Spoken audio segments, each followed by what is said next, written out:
This is the Dodgers POSTCAST, your instant game reaction for the Los Angeles Dodgers, part of the Locked On Podcast Network. Your team every day. Hello again and welcome to the Locked On Dodgers postcast on the Locked On Dodgers YouTube channel, the place to hang out when every game is done. I ain't scared. This one's done. 8-4, 2 outs. Tanner Scott on the mound. Dodgers snap their 3-game losing streak and get back to hitting the long ball and crushing people. I know it's the Pittsburgh Pirates, but in spite of all of the offense that the Dodgers produced today, it felt like this game was in doubt for the majority of the night. It took a big 8th inning for us to finally relax and exhale.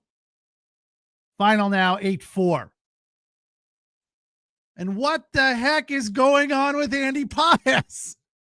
It is almost as if he has heard me and my criticisms. 3 hits tonight, all of which went to right field again. All of a sudden, Andy Paez has figured out how to hit the ball the other way, how to become a well-rounded hitter. Let it travel. Hands ahead of the bat or the barrel. Hit it to the right side. Always look to bang it up the middle. Guy's unstoppable all of a sudden. You're welcome, Andy Paez. Hope you did hear me. I got nothing against him. I'm not trying to criticize him. I'm just calling it like I see it, and he's figured it out. Amen. Kudos. 3 for 4 today. 5 of 6 in the series. Batting .244. His slug is 789. 779. Sorry, his OPS. So he is getting it done. Max Muncy, not so much, but the bottom of the lineup producing. Muncy 0 for 2, couple of walks, 167. Kiké off the bench with a pinch hit, 3-run job. A no-doubt blast on an 84-mile-an-hour cutter right over the dish. And Shohei Ohtani got things started. This is what you'll be talking about.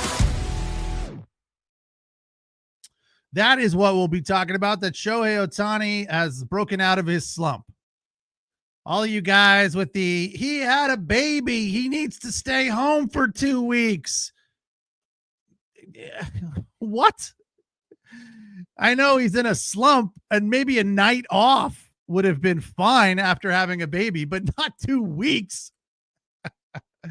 And as I've said over and over again, the great thing about Shohei and Mookie and Freddie, if they're in any sort of slump, for the most part, they're such good hitters that they can break out of it quickly, just like Shohei did today. Had a double in the first, and then Teo doubled to score him to get the scoring started, which is a good feeling after getting blanked yesterday. Mookie now is mired in a slump, 0 for 4. And what does that make him? 1 for his last 20 or something like that. He is deep in it. So he's got to figure out how to get out of it. 1 walk today, only 1 strikeout. So he's not flailing at bad pitches. He's just not getting the breaks. 4 for his last 20. 4 hits, 20 at bats, 3 runs scored. So yeah, he's got to, he needs a break or 2. Maybe he needs a night off. I don't know. He's just definitely struggling. Teo broke out today, 2 for 5, 2 runs scored, including the decisive home run. Time to reveal where the game was won or lost. It's the turning point. I was so rooting for Teo to hit a grand slam when they batted around in the 8th and he made the final out. I mean, that would have been fantastic. 2 home runs, 5 RBI in 1 inning. That would have been just crazy. But he popped out. Not a problem. Got the home run. Got what we needed. Broke a 4-4 tie. It was also a no doubt blast that he got to stand there and watch. 407 feet. His 7th of the season. Then Edman followed with a double. Will Smith a walk. And then Kiké says, see you later, because Kiké just hits home runs. Although he's gotten a few regular base hits, still the majority of his base hits this season are home runs. And again, anytime you guys try to criticize Kiké, oh, DFA, they're never going to DFA Kiké. They're going to keep him around for situations just like this. He could have a 74 batting average and the Dodgers would keep running him out there because he's a clutch hitter. He is not a guy that, can put up, he might be able to bat 260, if you give him an entire season. But that's not what they need out of him. And that's not what they want out of him. So he's clutch. He's made for big moments and big games, and 54 at bats, 7 hits, 5 of them are home. 4 of them are 5, because today was his 5th. 5 of his 7 hits are home runs. Beautiful. Oh, that's just awesome. It can be frustrating too, for sure. Right? Like, quit trying to hit home runs, just get a base hit. But Kiké, I don't think he's up there trying to hit the ball out. It doesn't feel like he's that kind of hitter. It's just what happens. He finds a pitch and hits it. So that was nice to see. Probably most excited about Teoscar Hernandez with the home run.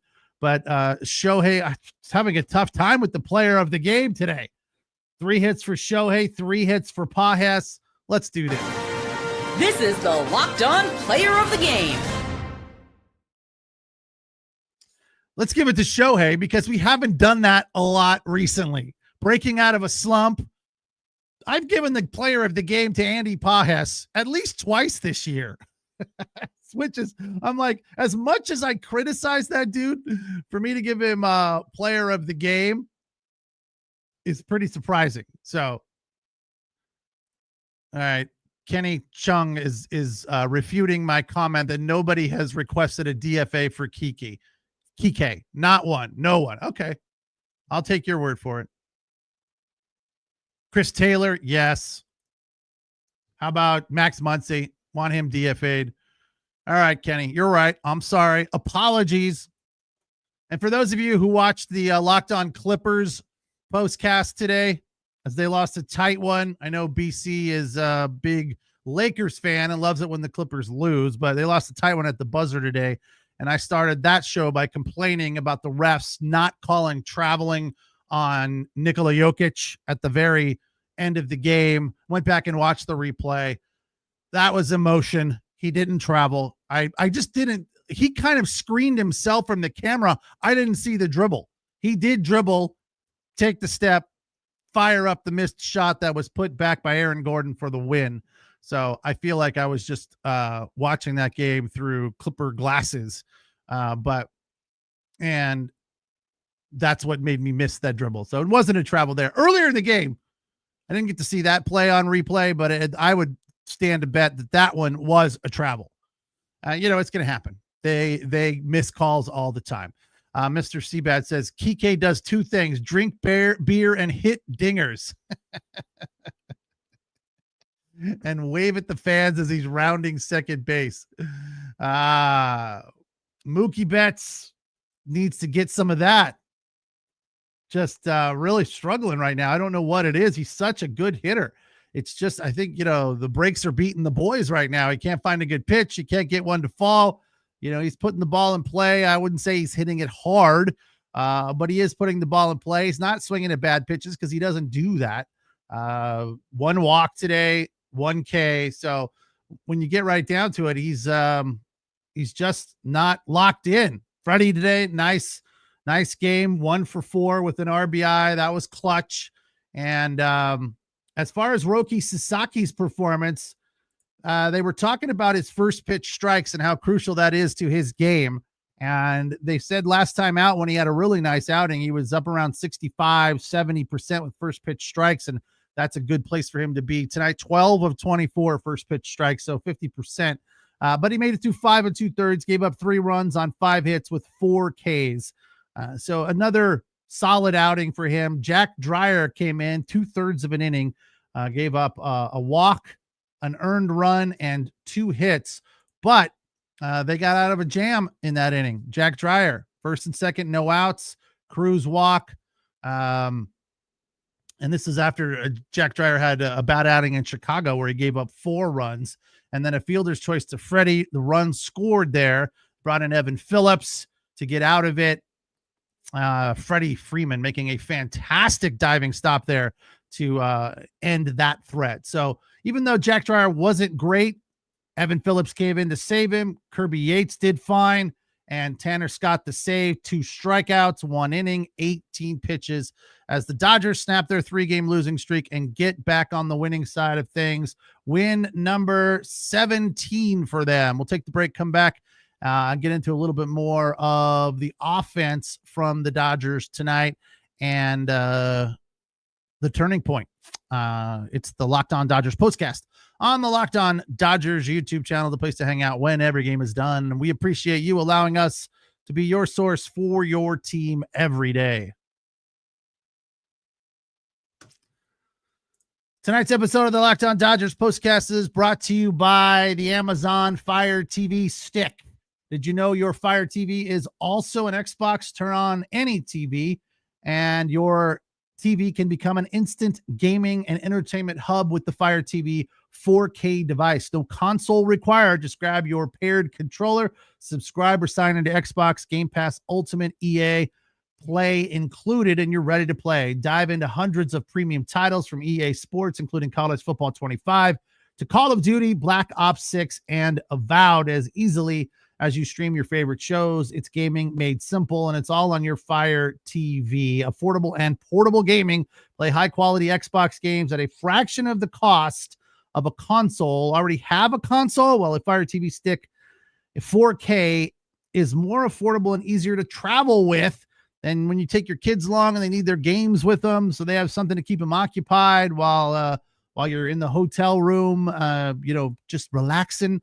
You just have to bring along the little stick. You don't have to worry about bringing the whole console. So that is convenient. And again, it's very affordable. Head to Amazon.com/Fire TV Locked On to get started. Xbox Game Pass Ultimate subscription and compatible controller required.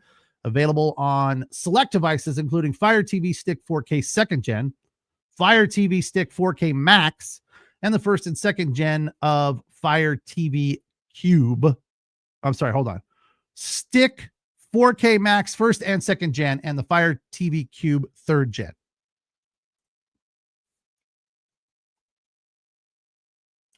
All right, Dodgers break it open today, 8-4, a game that they led. They trailed 1-0, so technically a comeback win. They led 2-1 after 1. Then the Pittsburgh Pirates put up 2 in the 5th to make it 3-2.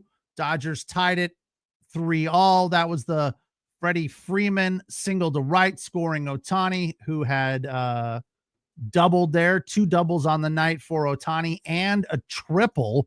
So a big night for him in the extra base department. And then 1 from the Pirates in the 7th. Dodgers answered with 1 in the bottom of the 7th to tie it at 4.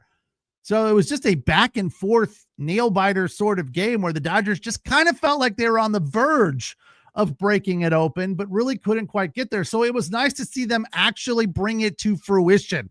That the fact that they put up a big frame in the bottom of the 8th with 4 runs, 3 off the Kiké pinch hit home run, and the Teoscar Hernandez home run to tie the game. I'm sorry, give them a 5-4 lead was a break it open, fun, exhale sort of inning. Time to reveal where the game was won or lost. It's the turning point.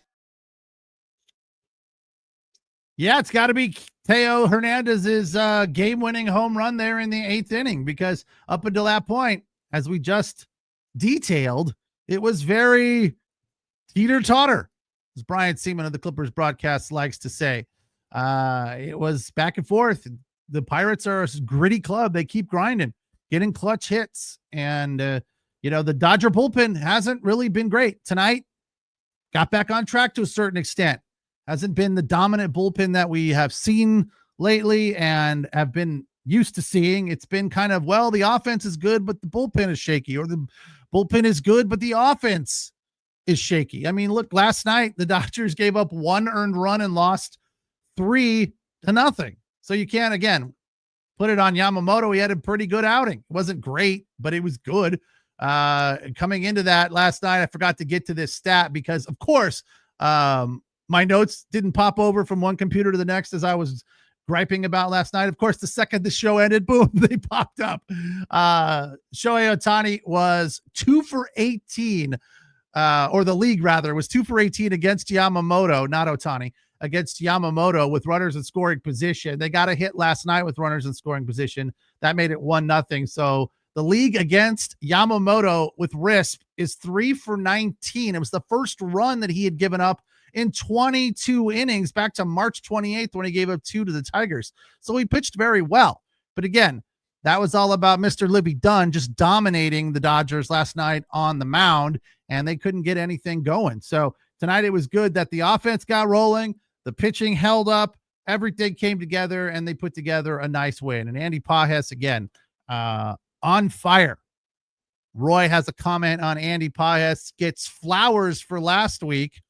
Trade Outman and Conforto for center field and put Pages in left field. His cannon arm will save runs. Yeah, another fantastic play up against the wall tonight. I don't know that it was a home run. It was one of those questionable ones where if nobody touched it, it probably hits the top of the wall and comes down for at least a double, maybe a triple. It might have hit the top and bounced out. You never know. But it was a fantastic robbery of a play from Andy Pages again. He continues to make those plays. He's got a fantastic arm. The glove is definitely good. It's suspect at times, but the more good plays he makes, the more we forget about the flubs, right? And if he's continuing to hit, we'll forget about the defense altogether. So he's definitely locked in, and I'm happy to see it. So you're welcome. Again, maybe the critiques that I've thrown out have somehow osmosisly gotten through to him, through a third party or something. I don't know. It's probably just simply coincidence because it's good hitting, and he hasn't been a good hitter up until recently. He's been a guy that only pulls the ball, and now he can hit it both ways. Tonight, again, his 3 hits all went to the right side. Last night, the same thing, all 3 of them to the right side. The difference between tonight and last night was tonight he put good bat to ball. Last night, one of the 3 was a good solid strike. The other 2 were like lucky to make contact, and he got 2 very, very solid breaks with the ball bouncing, on the line and staying fair. What is this guy saying? Michael Boyer, the Pages and eating crow tonight. Kiké the clown. Every team needs a jester to keep the players loose and entertained. Yeah, no, he's definitely a clubhouse dugout guy, without a doubt.